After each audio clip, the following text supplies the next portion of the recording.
Hi and welcome back to my channel. So today I have another book tag video. Yes, I love book tags. That I thought was really kind of perfect for this time of year. I just saw Gloria do it, I believe last week, so I will link her video below. But it is the back to school book tag, and how perfect, because I've been talking about going back to school for a couple weeks now. I think we're even officially like 3 full weeks, well, not 3 full weeks in, but we just had our third Friday, which is our big like attendance count. So I thought it would be a perfect opportunity to do this tag. So I believe there are 10 questions. I've got some books pulled for the answers, so let's just get started. The first question is, or the first prompt I should say, is a fresh new outfit. What is a book with the best dressed characters?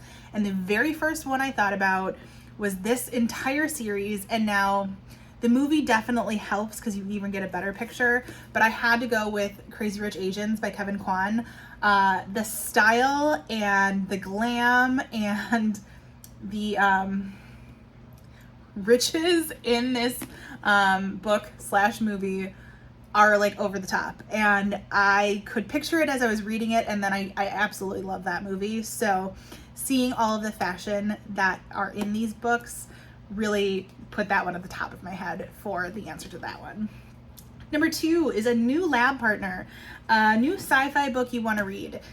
I don't have an answer for this one. I'm not a big sci-fi reader. I did just come across, I think it's called The Last Conquista in one of the YA book hauls I did, but I'm not sure if that one's categorized as sci-fi or not. So sorry, sci-fi readers, I just don't have an answer for this one. Number 3, your favorite teacher, a book with a great mentor. I instantly thought of this one. I'm gonna have to go with Sirius Black in the Harry Potter series, but primarily where we're introduced to him is in the Prisoner of Azkaban.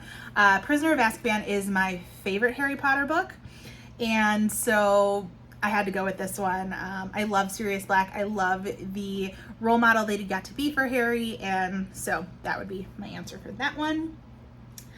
Ooh, number 4, new supplies. A new favorite reading or writing accessory.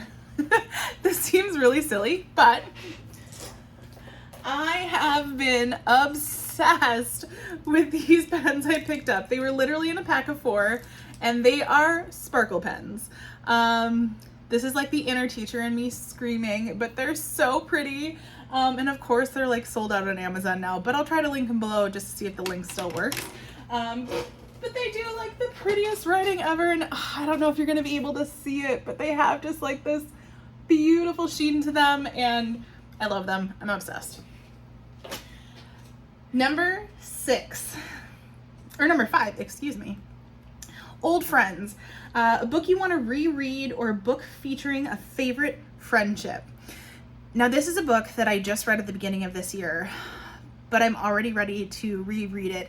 And actually, to be truthfully honest, I really am ready to re-listen to it because the audiobook is so fantastic.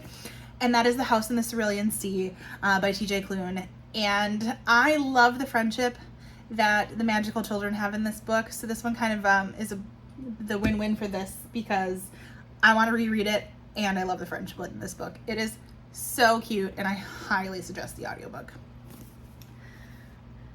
All right, now number 6, ready for sweater weather.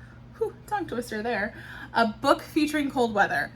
I have 2 that instantly come to mind, and these both have extremely cold settings.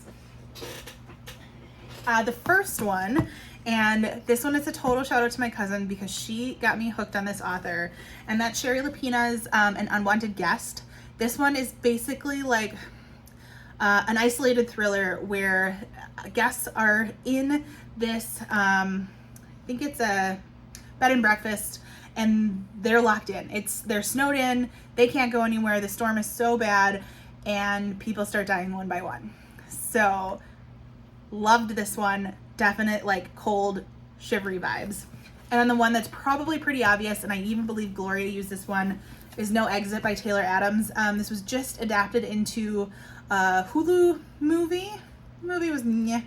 But this one, she's trying to make it home and gets stuck in a snowstorm and gets stuck at like a wayside and goes out to the parking lot to try to make a call, finds a girl in a van, and obviously this girl's locked in a cage and it's somebody inside this wayside that has kidnapped this girl, and it goes from there. It's insane, really cold, crazy, snowy vibes, so that was the first one that came to mind for that one too. Number 7, Open House, a book that made a memorable, good or bad, first impression. There's one book, and I have said it, that I can't stand, and this will kill my romance people because I know this is some favorites, but I hated The Hating Game, and I will say that forever. I just think that book is extremely unrealistic, and maybe like enemies to lovers is just not a trope for me. But that one, horrible first impression. I gave that author another chance. Didn't like the second book I read, so yeah, just not for me. Number 8, Too Early for This, a book that you would get out of bed for, or we have the option, an all-nighter, the last book you stayed up late reading. Now, I couldn't tell you the last book I stayed up late reading. During the school year, I am not a stay up late person. I need my sleep. But I remember distinctly one book that I definitely stayed up late finishing was Love in Other Words by Christina Lauren. That book is so good. And I remember I just couldn't put it down, and I needed to stay up and finish it in order to see like where the story was going. I don't even want to say too much about it, but I think everyone needs, it's either Eli or Elliot, I can never remember. They need one of him in his life. So number 9, the textbook costs how much? The book you spent too much money on. This book, wait till I show it to you, is gorgeous. And I bought it to do a read along on Instagram with, I believe it was Sarah from Sarah's Nightstand and Lindsay from Lindsay's Little Library. And it's absolutely gorgeous. And did I get a chance to read it when they were doing that? No, I didn't, but I am still super happy I have it in my library. And it is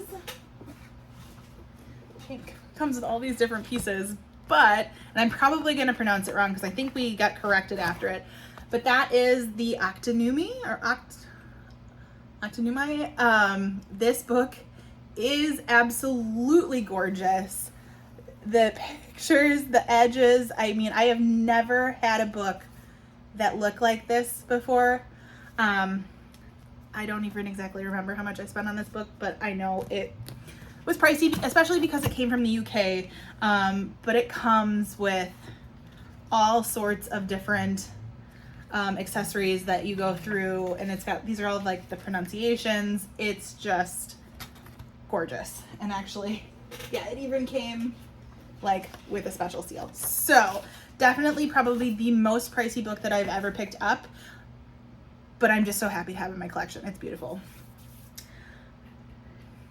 Let's see. And then finally, number 10, the best school in literature you want to attend, or a book with a school setting. Now, I have a ton of books that have a school setting. I love dark academia, especially this time in the fall. Like, that is definitely my vibe. But if I had to pick a school setting that I wanted to attend, I don't think it could be any more clear than the obvious, and that would be Hogwarts. I would have loved to live in the Harry Potter world. I think it would be just so much fun and so cool, and such cool things to learn. So that would be the school setting that I would want to be a part of. So do you have any answers to some of these questions? What are some of the books that you would want to pick up around this time of year in the new school year? I would love to see your answers in the comments. As always, like and subscribe, and I will see you next time.